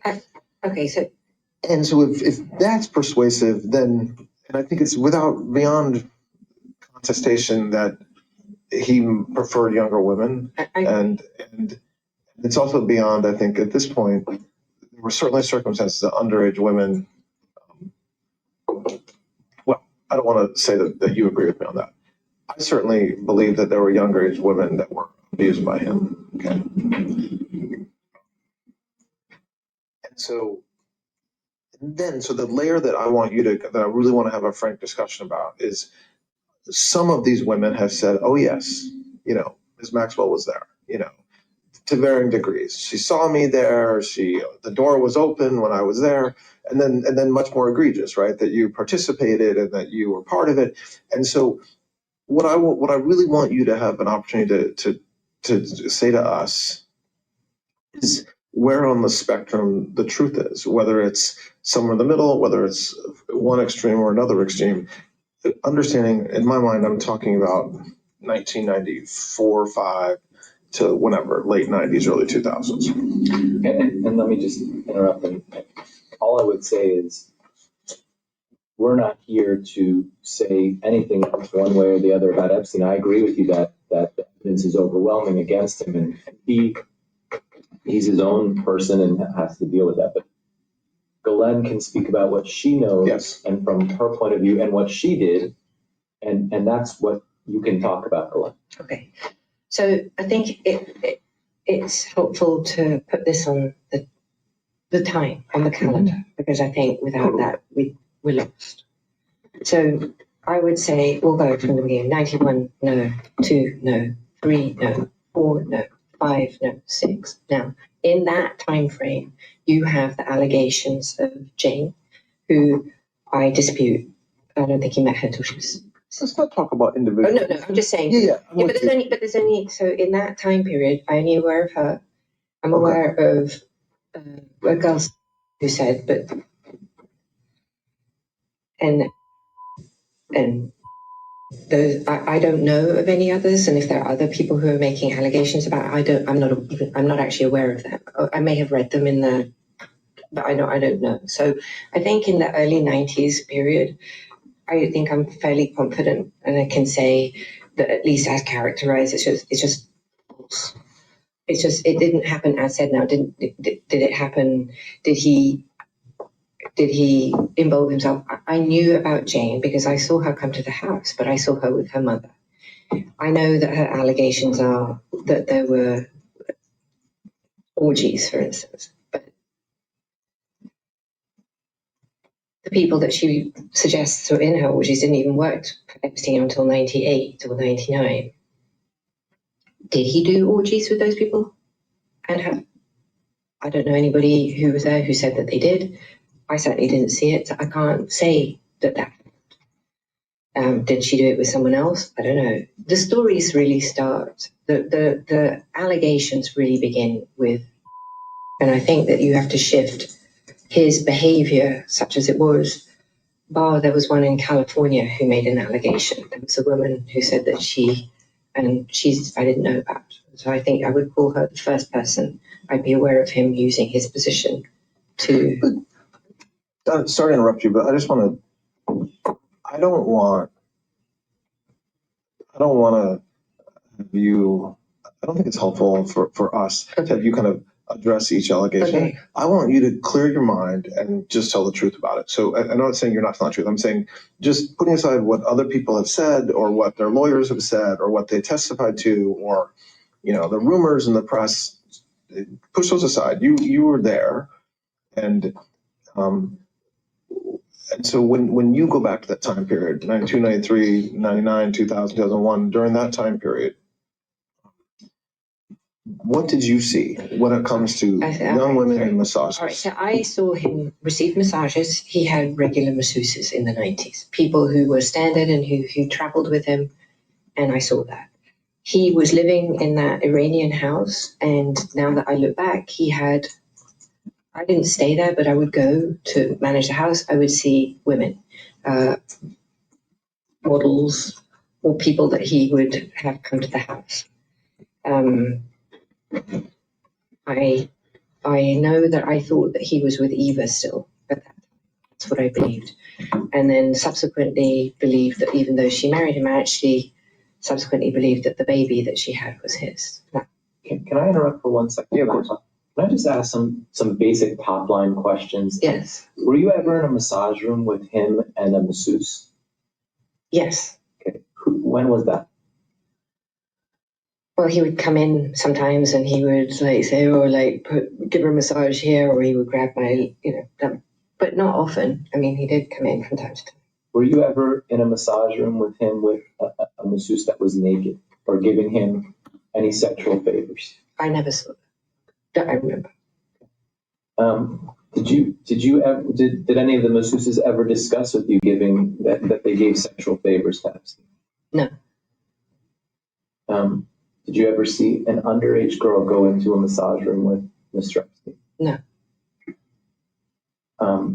If you had seen that, what would you have done? Would you have left? I can't even conceive. I can't even conceive of. I can't imagine what I would have done. All right, I'm sorry. No, that's okay. Did you ever observe Mr. Epstein masturbating during a massage? Yes. I mean, when I'd seen him on a massage table, I had seen him masturbate. I don't know if there was a masseuse present, but I've seen him on a massage table. Okay. Sorry. Did you ever see him masturbate with a masseuse, with a naked woman, either giving a massage or reporting to give him a massage? I don't remember seeing that. Did you give him massages, by the way? I mean, there's a photo of you rubbing his feet, and I think... I certainly have been in the massage room with him, and I have certainly rubbed his feet and when he would talk, and But I was not a masseuse, and I didn't perform massage on him. Did you, over the years, did you pay the masseuses? I was typically not my job, but if there was nobody else, normally, so in Palm Beach, the houseman would give the money, and in New York, he would do that because I wouldn't be in New York when I don't remember ever paying a masseuse in New York. So it But wasn't maybe. your job No. on a regular basis to pay the masseuses. So if there was a masseuse 7 days a week, it wasn't expected that 7 days a week you would be the one handing them money. Mostly I would not. I'm not saying I never did it because that wouldn't be true, but it was not my job to pay him. I mostly recall he would either pay them himself, he would have money, or the houseman, and I think some of them would have probably received checks. And so just picking up on what Mr. Marcus was just asking you, did you participate in sexual activity with him with a masseuse, like at the same time? No. And so the testimony, I don't know if there was testimony, but the women who have said that happened, categorically, that's not true. That is categorically not true. Did you, moving into the 2000s? I just want to say that I remember there'd be times when he'd be getting a massage and I would be in the room, I could be on his feet and somebody else could be on his feet and we could be talking. So there is that. But that's not, you're not talking about something that's sexual. You're talking about literally just rubbing his feet. Yes. Okay. But I mean, no, that's what I'm talking about. I'm saying there could be sometimes the women might be topless who were giving that, so you could say that was sexual in a context. No, I'm talking about the repeated reports of certain sex acts happening with you present and even participating. No. Did you? In the 2000s time period, so moving a little more recently, when you talked about it yesterday about how your relationship with Mr. Epstein changed and was changing, and you ultimately met somebody else. Did you observe any, massages or young women giving him massages later on? So after 2000, 2001 time period? I'm sure it did. And was there anything different about what you observed during that period in the 90s as far as frequency, his conduct towards them? I think the frequency increased. I think he went from 1 to 2 in that time period. But I did not see, I have no recollection of ever seeing a child entering the house and giving him a massage. At that time, he had moved me out of the main house. I had moved into an office with John Alessi, the former butler, under the stairs. So I had an office where I would be that was not part of the house. If I saw people, and I'm not saying I didn't see people come to give a massage, that wouldn't be true either, but if I saw someone, let's say, I don't remember ever seeing anybody that I would characterize as a child. Now, specifically, someone who accused me of seeing her at the time when she came, if I did see her, and I don't believe I did see her or meet her at all, but if she did, she was, as she's described herself now, was very mature and looked in her 20s. So could somebody have come that was more mature looking than the allegation of what she did look like with a photograph that was produced as evidence? Yes. I never recall at any time seeing what I would characterize as a child coming to give him a massage and going upstairs. Did I see people come? I absolutely did. I just didn't see children. I didn't see anybody I would think of as a child. And if I had seen a child, I'm not sure what I would have done. Did you, just talking, like coming out a little bit of just bigger picture, do you, at the time that you were in his life, was he, did he seem to you to be a sexual deviant or I don't know what the right way to describe it, but when you say to me, he was getting massages every single day, right? So young women were everywhere, multiple massages on some days, flew with the women to the island, to New York, Paris. There's always women. They're always rubbing him, giving him massages. I think it would be an understatement to say that that's not normal. Um, we've all kind of been part of the Epstein story over the past several years, but you were there at the time. Okay. What was it like at the time? I mean, was he a creepy guy when it came to that sort of thing? Was he protective of how he looked publicly, image-wise? Like at the time, what was it like? I think if he had been creepy, like as you would define and you would expect someone who was living that lifestyle to be creepy, I don't think the women would have been there. I don't think that they thought of him as creepy. And if they did, I never saw them behave like he was being weird. Was it a lot? Yes, it was, for sure. I found it overwhelming and I couldn't understand why it was interesting, because to me, it's not interesting.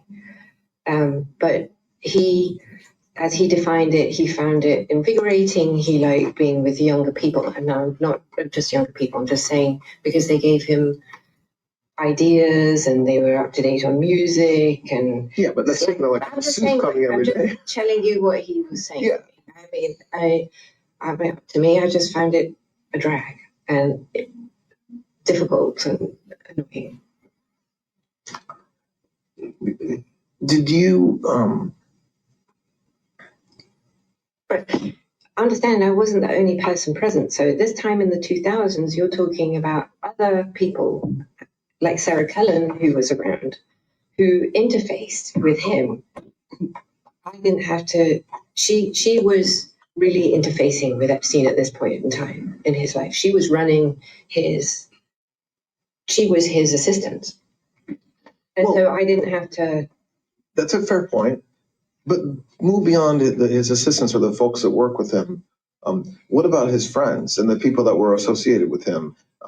That it couldn't be. It doesn't. I don't understand how this is an after fact of Mr. Epstein. So once he's arrested in Florida, it becomes part of his story, and then later on, he's charged in Southern District, and then here we are now in 2025.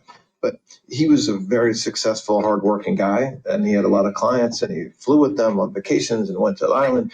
It doesn't. I don't understand how he was able to hide this. What seems to me to be some sort of sexual fixation or issue from others. I don't think he did hide it. I think that's the answer, and I think that the people around him, myself included, obviously, normalized his behavior on a number of fronts. One, I think because it was a because so many people saw it, of such a high caliber down that never seemed to think it would, well, if they thought it was strange, probably they never said it at the time. So it became sort of like it was his thing, right? He was always around with women. Now, I understand that it's very unattractive, especially in light of everything that we know today. But at the time, the only way I can sort of try and describe it is through Sex and the City, the movie, the show on telly, where that lifestyle is described on the TV show constantly. There are always these women around and men who like it. And a lot of the men that I know like women. And so maybe not as overtly as Epstein, but he was overt, not covert, except obviously in the context of the criminal behavior. So what we're discussing now, there's a difference between the criminal behavior and the non-criminal behavior. You don't like the lifestyle. I concur. I agree, especially now, and I own my side of that fence, that I was there and that I saw his behavior with women and didn't challenge him or do something. But I don't think back in the 90s or the 2000s, we've had a cultural shift. And the cultural shift, I think, is a very important part of the analysis here. Not because I'm trying to justify this, because I'm not, and I'm not trying to, and I absolutely am not here to do the Poor Me program. So please don't misunderstand this. However, in the 2000s, when this behavior was going down, in the initial blush of the Palm Beach investigation, the women who brought the women who were underage, 17, 16, I believe, if my memory serves, were actually targets of the investigation and could have been charged with prostitution and trafficking, if trafficking was even a law. So you're taking behavior, and I did introduce him to women. I did, but not underage women. I understand that there are allegations. I have read them about myself going to schools. I can categorically tell you that I have never in my life gone to a school to pick up a child. Well, not for this purpose. I mean, like my stepchildren all, but okay, sorry. Just, No, I understand. okay, thank you. I just want to be clear that I'm not trying to be cute or anything. But I did look for masseuses. I did. I went to spas, and if I met somebody who said she was a masseuse, I did not check their credentials. And of course, if she was attractive, I did introduce her. Yes. If I met friends who were interested, he was constantly asking me to meet new and interesting people. I did do that. At the time, I viewed it as, well, first of all, part of my job, I think, or part of my responsibility, if you were, to introduce, because it wasn't just women. If I met somebody who was interesting, like Mary Gelman, or who I thought he would like, I did that. So it's not exclusively, but he did, and I did do that. So, but then, so I want to layer on top of what you just said, what we talked about yesterday more, but a little bit today already, which is everybody that was around him besides you, like his friends. So I accept the lifestyle. I've seen the photos, the fact that we're all going to go to the island for a couple days, or fly on a private plane, and there's beautiful women everywhere. Is there any, I mean, do you, as you sit here today, think that the people around him weren't also of the same place, where they were also getting massages, where there was sex going on during them, or things like that? And I'm obviously asking this because that's what what everybody has said. And when you just described what it was like, the very next step from that is everybody's going to Vegas for the weekend, and so it seems kind of far-fetched to say that, yes, that was his lifestyle, but then when he's taking groups of folks to the island, or groups of folks to New Mexico or whatever, that they're all going to church in the morning while he's getting a massage. I hear you. I was there though, and you're talking about very substantial people, and you are extrapolating because the narrative that started in, by the way, not until 2009 is when it really started. So that narrative that was created and then built upon, and it just mushroomed into what, basically this is like a Salem witch trial. People gone lost their minds for this thing. I understand that. But the issue is, how do you satisfy a mob who can't understand the lifestyle because it's like P. Diddy in Redux on TV with Clintons and Trump. I mean, it's bananas. And while some of it is real, he did do those things. I'm definitely not disputing that. But this was a man, they didn't even believe he had a real business. I happen to believe he did. Did he grip? I don't know, because I wasn't really in his business. But this is one man. He's not some. They've made him into this. He's not that interesting. He's a disgusting guy who did terrible things to young kids. You're not going to hear me say what he did to people who are over the age of 18. I'm sorry. I'm not going to go there. That's just not what I'm here to. I mean, okay. But to suggest that Larry Summers or Clinton would suddenly go, oh my gosh, this is like a guy, I'm going to get my body rubbed and have some sex. The men that went and had a massage and maybe did something sexual, the men. I wasn't in the room. I cannot tell you if that happened. And if it did, I never paid for that, just so that we're clear. Nobody ever said to me, oh, we had sexual intercourse and it was a 3. I'll be like, okay, TMI, no, not my business. You want to, it's just not. And I didn't want to know. Maybe there's that. But did I think these guys were coming for that? I really don't.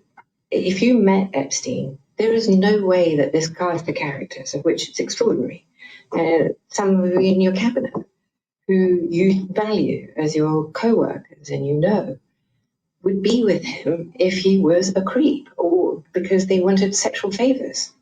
A man wants sexual favors, he will find them. They didn't have to come to Epstein for that. Now, okay, I don't know. I wasn't there. I didn't see it. So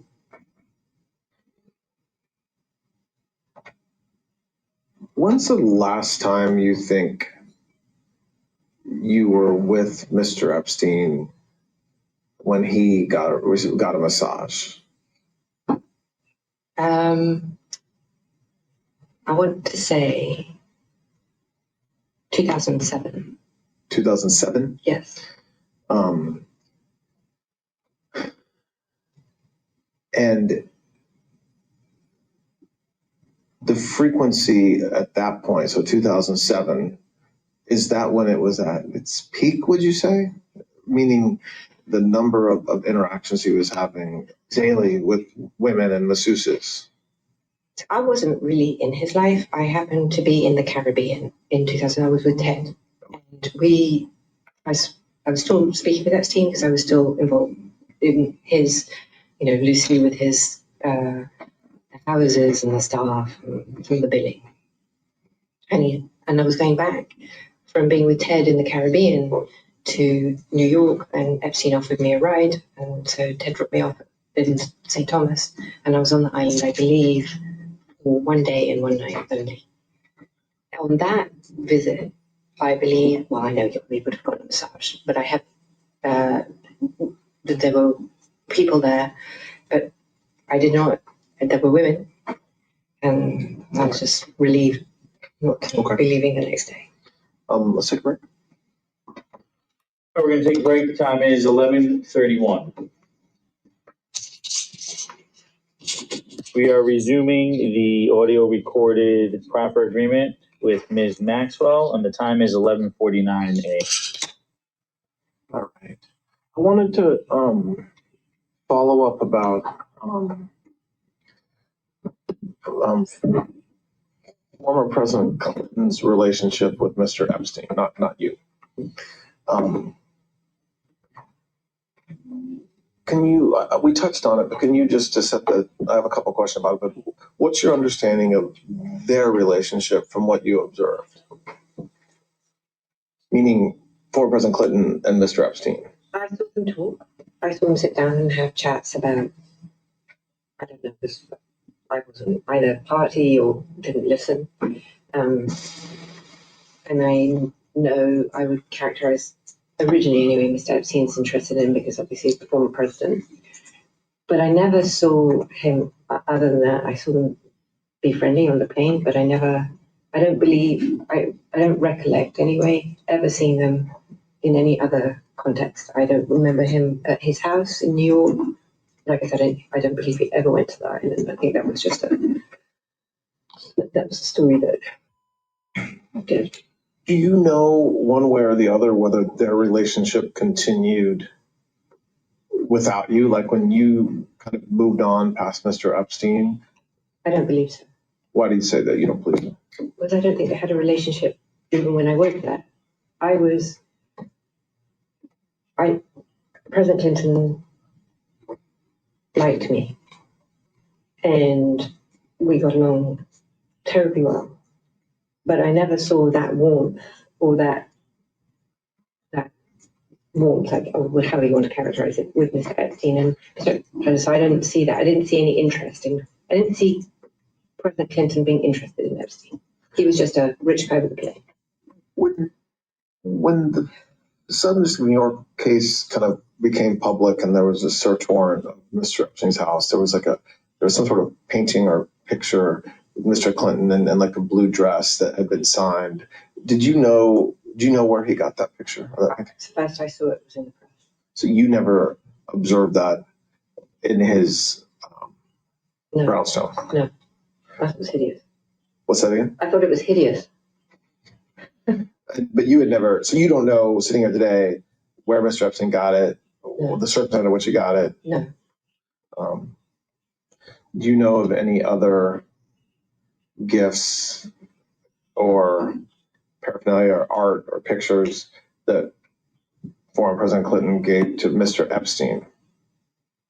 No. I mean, did he maybe get him a gift? I don't know. I have no knowledge of that. And then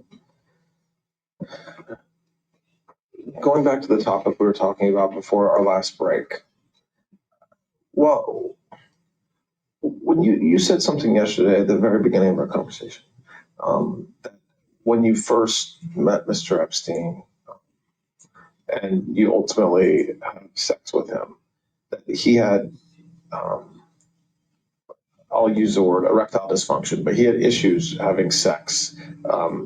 That's what he told me. That's what he told you. Yes. Okay.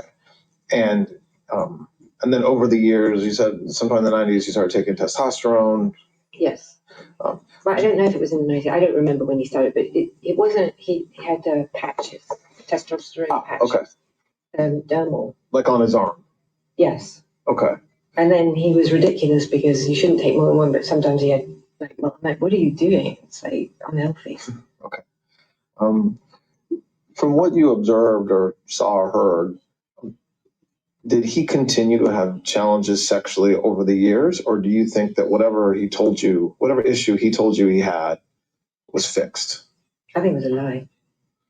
You think he was lying about what? About his erectile dysfunction. Oh, you mean you don't think he ever had any issues? You think he just told you that? That is what I believe today. But if any of the stories are true, he couldn't have had erectile dysfunction. The thing had a priapism, for Christ's sake. Well, that's one of the reasons for my questions. I mean, you're right. I mean, and again, we've talked about this a fair amount, but what did the stories of what masseuses underage and overage have said about him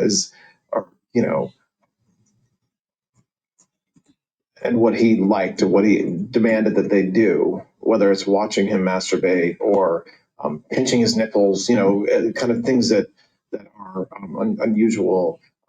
Do you believe that? Like, from what you saw, from what you observed, from what you did when your relationship with him, is that true? Well, the bulk of what I read, he did not have sex. So that is consistent with what he told me, actually. And his masturbating, that is also consistent with what I knew myself. And I'm going to use a bad word for it. Please, you can use whatever word you need. Yes. Blowjob. Okay. He liked blowjobs. Okay. That I did observe. And he didn't seem to have any erectile dysfunction for blowjobs. But sex he didn't have. So when I read the stories about the allegations of sexual rape, I find that challenging because that was not his modus operandi, from my perspective. But when you read about blowjobs, that would be consistent with kind That of would what be you consistent, as would masturbation, yes. did. You talk to masseuses or women that either he was in a relationship with or who asked you about working with him. Did you tell them, yes, he likes blowjobs, yes, he'll masturbate in front of you? Like, did you have conversations with any of those, with women, about what Mr. Epstein liked or what would make him happy or things like that? I don't have any memory of telling anybody about that. I think I may have joked, like saying, "Oh my God," like from a Sex and the City scene, that he's, but not. I never instruct. The question you're asking me, sorry, let's just be clear. Did I ever instruct anyone how to pleasure Mr. Epstein? Your question, no. And you said this earlier, but I want to just, you kind of said it on your own. I want to ask the question just to make sure that there's no confusion. When you, over the years, Sorry, can I just? yeah, of course. I just want to say the idea that I would have to explain to a woman how to satisfy Mr. Epstein is patently absurd because he clearly was able to explain himself. He didn't need an interlocutor to explain what he liked. He's been doing this obviously with some version of this story his whole life and did not require any help from me. Then, so did you ever observe him having sex with a masseuse, regular intercourse, not a blowjob, nothing else, where you either walked in or you were in the room? I never saw Epstein have sex with any person.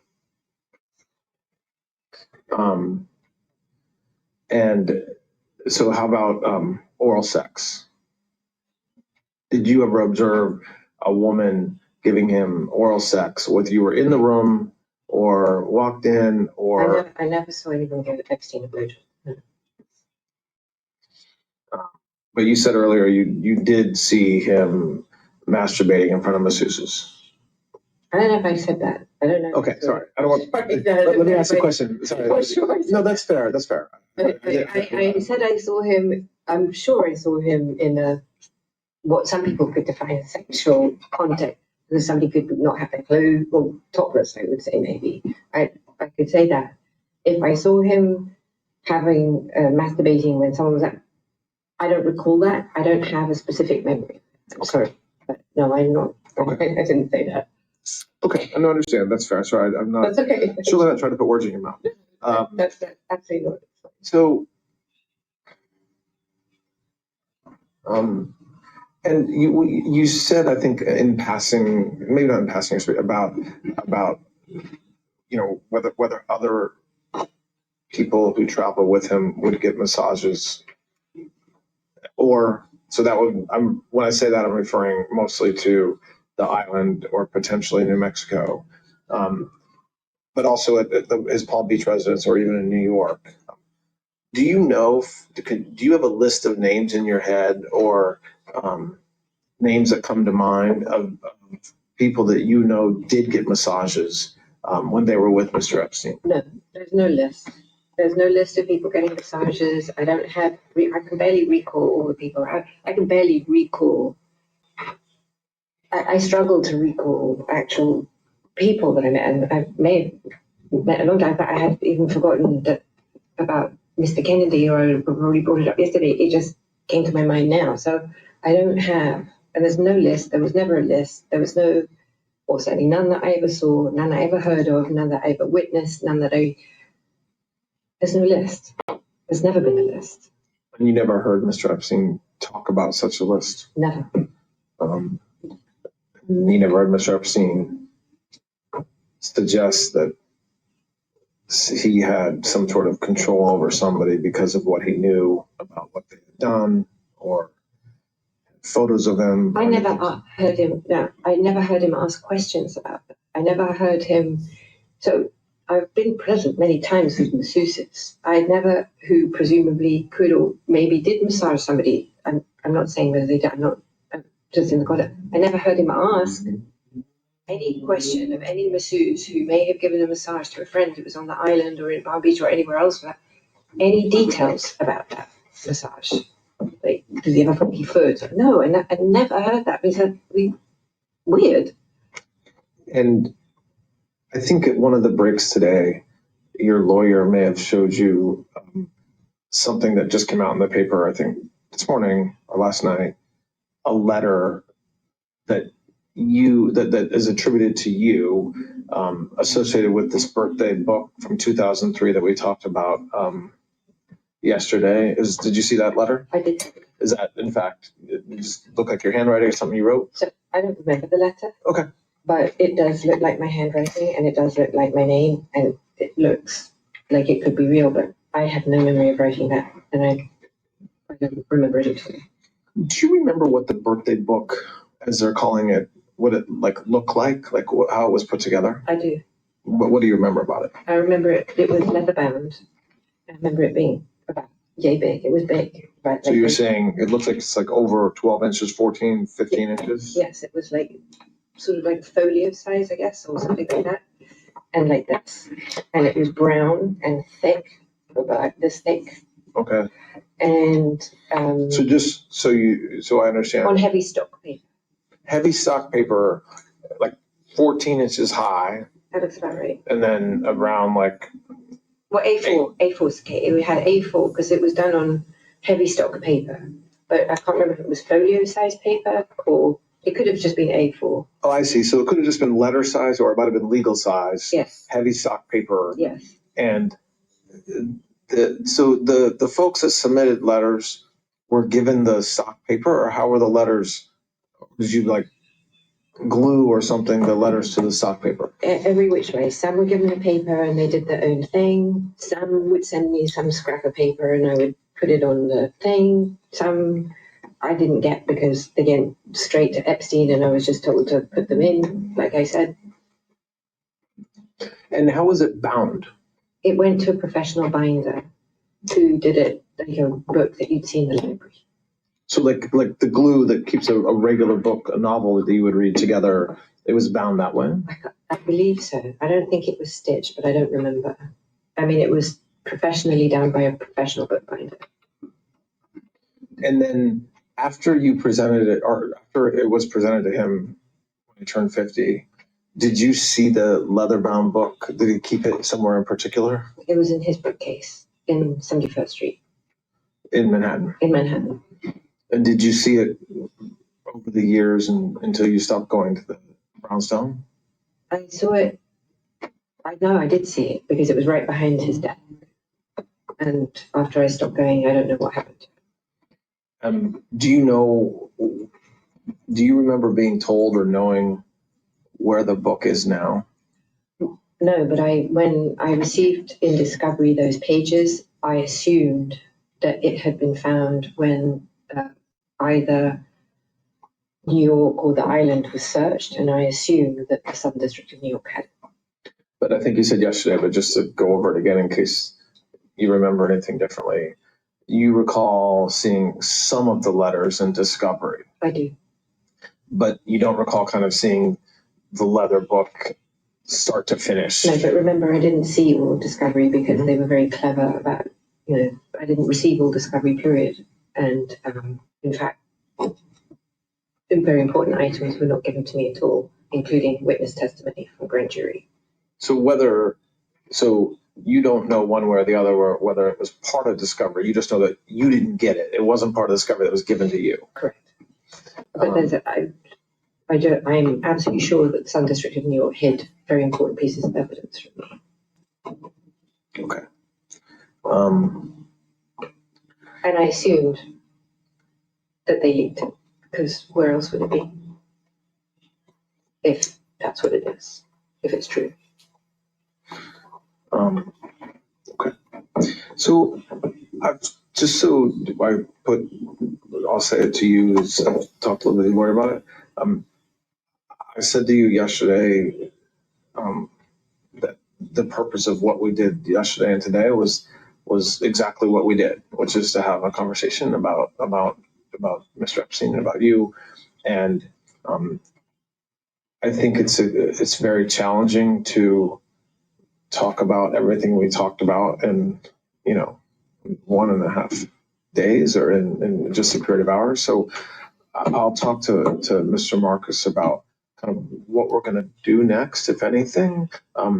There's no, and I'm not being coy or I don't know yet. I don't know. So I have a lot of, we have some work to do. We'll do it with your lawyers to the extent we have questions or follow up.